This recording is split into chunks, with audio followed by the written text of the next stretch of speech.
نحمدہ ونصلی ونسلم علی سیدنا محمد النبی الکریم حنین مکین امین رؤوف الرحیم اما بعد فاعوذ باللہ من الشیطان الرجیم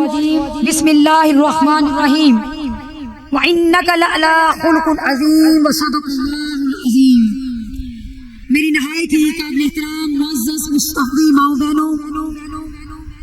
اور میرے وطن کی عزیز راج دلاروں، میرے بچوں، السلام علیکم ورحمۃ اللہ وبرکاتہ۔ اللہ رب العزت کا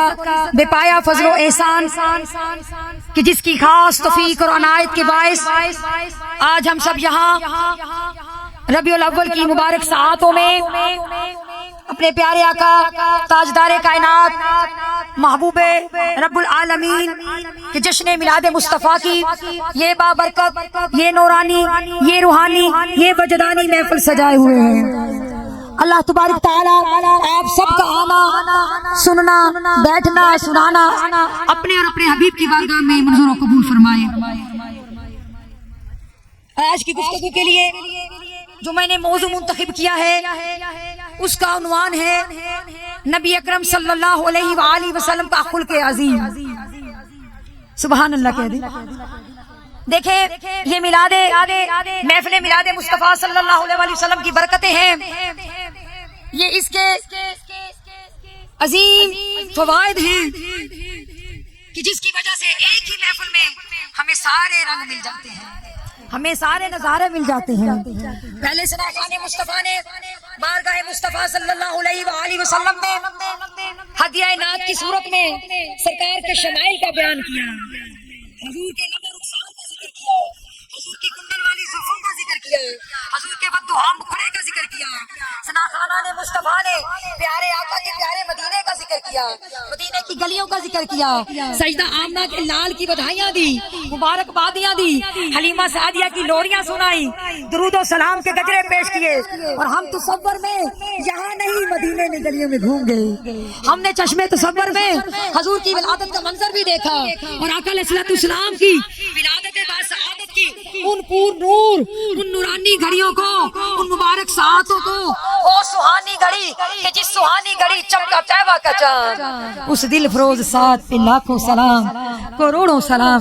ہم نے پیش کیے۔ تو اب ہم اسی ذات اقدس، اسے پیارے نبی محتشم صلی اللہ علیہ وآلہ وصحبہ وسلم کی بارگاہ عالیہ میں محبت کے، عقیدت کے پھول کچھ اس طرح سے نچھاور کرتے ہیں کہ سرکار کے خلق عظیم کی بات کرتے ہیں،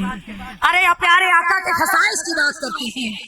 اللہ رب العزت نے سورۃ القلم میں بڑی توجہ سے سنیے گا، حضور کے خلق کی بات ہو رہی ہے۔ اللہ نے فرمایا، ارشاد فرمایا، اور اے حبیب صلی اللہ علیہ وآلہ وسلم وَإِنَّكَ لَعَلَىٰ خُلُقٍ عَظِيمٍ، بے شک آپ اے حبیب، بے شک آپ خلق عظیم کے اعلیٰ مقام پر مرتبے پر فائز ہیں۔ سبحان اللہ کہہ دیں۔ یہ کون کہہ رہا ہے اور کس کے لیے کہہ رہا ہے؟ یہ خلق محمدی صلی اللہ علیہ وآلہ وسلم کی رفت، عظمت کا عالم کیا کہنے کہ خود رب کونین، رب کائنات، رب العالمین جس نے ہمیں آداب زندگی سکھانے کے لیے قرآن بھیجا، جس نے ہمیں اخلاق و آداب سکھائے، وہ رب خود کہہ رہا ہے، خود فرما رہا ہے، خود گواہی دے رہا ہے کہ اے حبیب بے شک آپ اخلاق کے اعلیٰ درجے پر فائز ہیں۔ سبحان اللہ کہ اللہ تعالیٰ نے اپنے محبوب کو جو حسین اخلاق اور جو عمدہ آداب جو سکھائے، آقا علیہ السلام کے تمام تر شمائل اور آقا علیہ السلام کے خصائل، آقا علیہ السلام کے اخلاق، آداب، افعال، اعمال، عادات سب کا سب اعلیٰ و برتر ہے، عظیم تر ہے، اتنا عظیم کہ نہ کوئی اس کی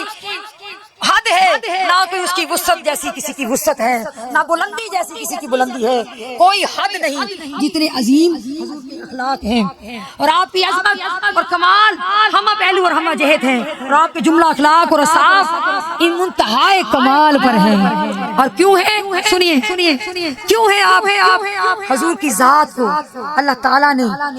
جملہ اخلاق الہیہ سے متصف کر دیا، آداب قرآنی سے مزین کر دیا گیا تھا، اس لیے اللہ نے خود اعلان گواہی دے دی کہ اے میرے حبیب آپ اخلاق کی اعلیٰ بلندیوں پر فائز ہیں، اعلیٰ مقام پر فائز ہیں، اب برتر ہے، عظیم تر ہے۔ اب حضور نبی اکرم صلی اللہ علیہ وسلم کائنات میں ظہور پیکر بشریت میں ہوا تھا۔ توجہ سنیے، آپ بشری پیکر میں دنیا میں تشریف لائے اور آپ کے نفس مبارک کے مزکہ مصفہ اور باکمال ہونے کے باوجود اس میں بشری صفات موجود تھی۔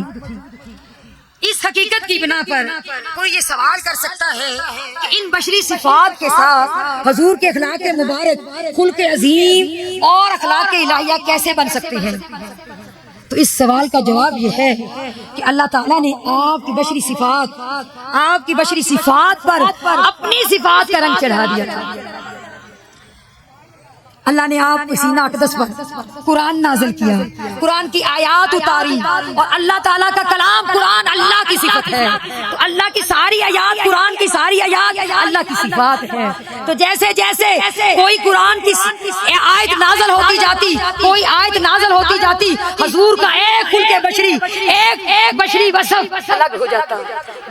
بشری صفت، بشری خلق وہ الگ ہو جاتا، جدا ہو جاتا۔ جیسے جیسے آیات نازل ہوتی جاتی، آیات اترتی چلی جاتی، ہر آیت اللہ کا ایک خلق، اللہ کی ایک صفت لے کر نازل ہوتی، اور جیسے قرآن نازل ہوتا چلا جاتا، حضور کے اپنے اخلاق، بشری صفات، بشری اوصاف الگ ہو جاتے، جدا ہو جاتے، اور ان پر اللہ کے اخلاق کا رنگ چڑھتا جاتا، بشری اوصاف مسخ ہو جاتے، منسوخ ہو جاتے، مٹ جاتے، جیسے قرآن کی آیتیں منسوخ ہو جاتی ہیں، وہ آپ کے بشری اوصاف مٹ جاتے اور اللہ کی صفات کا رنگ چڑھ جاتا۔ اور اس طرح جیسے جیسے آیات قرآن نازل ہوتی گئی، ادھر 23 سال میں قرآن مکمل ہوا، ادھر حضور کے اخلاق میں سے اپنا بشری خلق نہ بچا، جسم تو اب مصطفیٰ کا تھا مگر اخلاق رب تعالیٰ کا تھا، جسم مصطفیٰ کا تھا مگر خلق خدا کا تھا، اس طرح سے آپ کے ناصر سب بشری اوصاف مٹتے چلے گئے، اللہ کی صفات کا رنگ چڑھتا گیا اور کمال کا رنگ چڑھتا گیا، اور یوں آپ کا خلق ہر نقص سے، ہر عیب سے پاک ہو گیا، آپ کے بشری اوصاف کے نقص بدل گئے، اور اب اگر کوئی آپ کی بشری صفات کا ظہور ہوتا بعد ازاں تو وہ امت کی تعلیم کے لیے تھا، وہ اصلاح کے لیے تھا، وہ سنت کے اجرا کے لیے تھا۔ سمجھ آ گئی کہ حضور کا خلق کیوں عظیم ہوا؟ کہ جیسے قرآن نازل ہوتا ہے، مثلا میں آپ کو مثال دے دیتی ہوں سمجھانے کے لیے، اللہ نے فرمایا صبر کریں، حضور پیکرے صبر بن گئے، اللہ نے فرمایا رحم کریں، حضور پر رحمت بن گئے، اللہ نے فرمایا فاعف عنہم، ان کو معاف کر دیں، ان سے درگزر کریں، حضور سراپا وہ درگزر بن گئے، اللہ نے فرمایا والکاظمین الغیظ والعافین عن الناس، حضور سراپا وہ درگزر بن گئے، حلم و بردباری کا سراپا بن گئے، شفقت و رحمت کا پیکر بن گئے۔ یعنی ادھر جو آیت اترتی ادھر حضور مکمل اس کا عملی نمونہ بن جاتے، اللہ تعالیٰ کی صفات کا، اللہ تعالیٰ کے خلق کا، اللہ تعالیٰ کے اخلاق کا، اخلاق الہیہ کا، قرآن کے سب آداب کا حضور پر رنگ چڑھ گیا۔ جب اتنا رنگ چڑھ گیا، جب اللہ نے اپنے محبوب کو عرش پہ بلا کے جو کسر رہ گئی تھی وہ بھی اپنا دیدار بے حجاب کروا کے، سارے دیدار کروا کے، سارے نظارے کروا کے، انوار و تجلیات کی بارش کر کے اپنے محبوب کو اپنے قرب میں، اپنے عشق میں، اپنے دیدار میں، اپنے نور کے پیکر میں کچھ اس طرح سے نواز دیا کہ پھر کچھ بھی نہ باقی رہا۔ وہ ایسی آنکھ عطا کی کہ اپنے دل سے اور آنکھ سے اللہ کو تکتے رہے، دیکھتے رہے۔ کوئی اللہ کو دیکھ سکتا ہے؟ بشری وصف والا کوئی انسان جو بشر ہو وہ جا سکتا ہے آسمانوں سے پار، سدرۃ المنتہا سے بھی آگے، جہاں لے جانے والا رک گیا، اس کے پر جل گئے۔ اس نے کہا سرکار میری اب بس، اگے پہندا شولا نور دائے، جتھے جانا کم حضور دائے،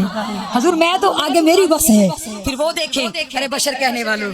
ارے بشر کہنے والوں، وہ نوروں کا سردار روح الامین وہ ادھر رہ گئے، لے جانے والا ادھر رہ گیا،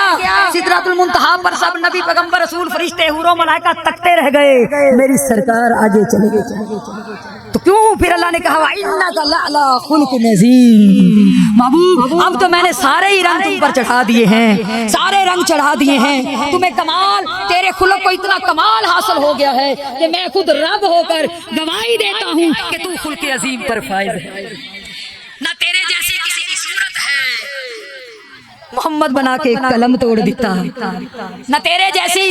صورت ہے، نہ تیرے جیسی کسی کی سیرت ہے،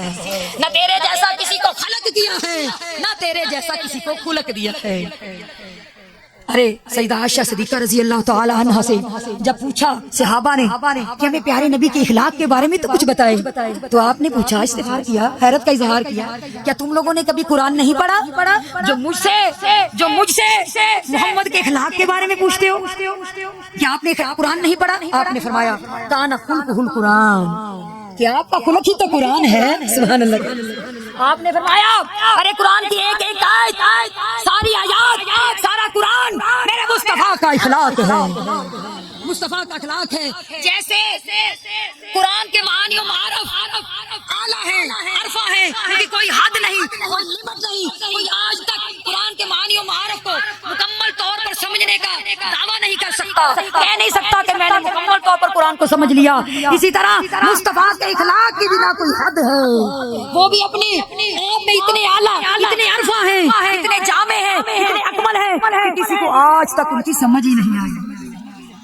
شیخ شہاب الدین سہروردی فرماتے ہیں کہ یہاں پر جو سیدہ عائشہ صدیقہ نے یہ کہہ دیا کہ حضور کا خلق قرآن ہے، دراصل وہ کہنا تو یہ چاہتی تھی کہ حضور کا خلق خلق خدا ہے، مگر بارگاہ الوہیت کے ادب میں احتراماً اللہ کا نام نہیں لیا، مگر یہ کہہ دیا کہ آپ کا خلق قرآن ہے۔ گویا کہنا تو یہ چاہتی ہے کیونکہ قرآن اللہ کی صفت ہے، اللہ کا کلام ہے، اللہ کی صفت ہے، تو گویا وہ کہنا یہ چاہتی ہے کہ حضور کا خلق تو خلق خدا ہے، خلق الہیہ ہے، آقا کے اخلاق کی در حقیقت اخلاق الہیہ ہیں۔ مفسرین کہتے ہیں جیسے حضور کے نام، اللہ کے نام اسماء حسنہ 99 ہے، 99 ہے، اور اللہ کے اخلاق سن لیں 360 ہیں، سبحان اللہ۔ اگر کوئی ایمان کے ساتھ، توحید کے ساتھ اللہ کے اخلاق میں سے کسی ایک خلق کو اپنا لے تو وہ جنت میں داخل ہو جائے گا۔ ایک واقعہ میرے ذہن میں آ رہا ہے، ایک خاتون تھی، پڑھا میں نے، اس کا جنازہ جا رہا تھا، وہ بڑی اپنے زمانے میں اچھے کردار کی نہیں تھی، بد کردار تھی، تو سارے لوگ اس کے جنازے کو چھوڑ کے جا رہے اور باتیں کر رہے، اور بڑا جو ہے نا وہ عجیب علم تھا۔ تو ایک جن وہاں سے گزرا، اس کے پاس 70,000 ذکر الہی کا نصاب تھا۔ اس نے کیا کیا کہ اس کو اللہ کی طرف سے امر ہوا کہ اس کو بخش دو، وہ اس نے اپنا پڑھا ہوا نصاب اس عورت کو بخش دیا، اور جب اس کا حساب و کتاب ہوا اور اس نے خواب میں دیکھا کہ وہ تو بڑی اچھے مقام پر بیٹھی ہے، بڑے اعلیٰ مقام پہ جنت میں بیٹھی ہے، اس نے کہا بی بی تجھے یہ مقام کیسے ملا؟ اس نے کہا میں بڑی بدکار تھی، بہت زیادہ گناہگار تھی، زناکار تھی، مگر میری ایک صفت تھی، میری کیا کہ میں نہ لوگوں کی پردہ پوشی کرتی تھی، کسی کا کوئی غلط عیب دیکھتی تو میں چھپا لیتی تھی، میں آگے نہیں بیان کرتی تھی، تو اللہ کو صرف اس کا وہ ایک خلق، اللہ ستار العیوب ہے، اللہ ستار العیوب ہے، وہ پردہ پوشی کرنے والا ہے، وہ لوگوں کے عیب ڈھانپنے والا ہے، تو اللہ نے اس کے باوجود کو اس قدر گناہگار تھی مگر اس کا ایک عمل اور ایک خلق جو ایسا تھا جو اللہ کو پسند تھا، تو اللہ نے چاہا اس ایک خلق کی وجہ سے اس کو میں معاف کر دوں، اس کو میں بخش دوں، اور اللہ پاک نے اس کے دل میں یہ بات القا کر دی، ودیعت کر دی، اور اس نے وہ نصاب اس کو بخشا، اور اس نصاب کی وجہ سے وہ بخشی گئی، اس کی بخشش کا ذریعہ بنا دیا۔ تو میں عرض کر رہی تھی کہ اللہ پاک کے جو 360 اخلاق ہیں یہ کسی نبی پیغمبر میں مکمل طور پر جمع نہیں ہوئے، سب کو ملے، کوئی پیکر صبر تھا یعقوب علیہ السلام، کوئی خلیل اللہ تھا، کوئی ذبیح اللہ تھا،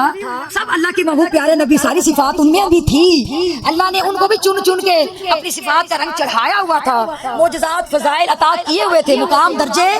دیے ہوئے تھے، مگر تلک الرسل فضلنا بعضهم علی بعض، کہ ہر ایک کو اللہ نے الگ الگ مقام دیا، تو ان کو وہ سارے خلق اکٹھے نہیں ملے۔ نبوت اور رسالت جیسا تو میں نے پہلے بیان کیا کہ سرداریاں مختاریاں محمد تے ختم ہو گئیاں، اللہ نے نبوت اور رسالت کے مقام بڑھتے رہے،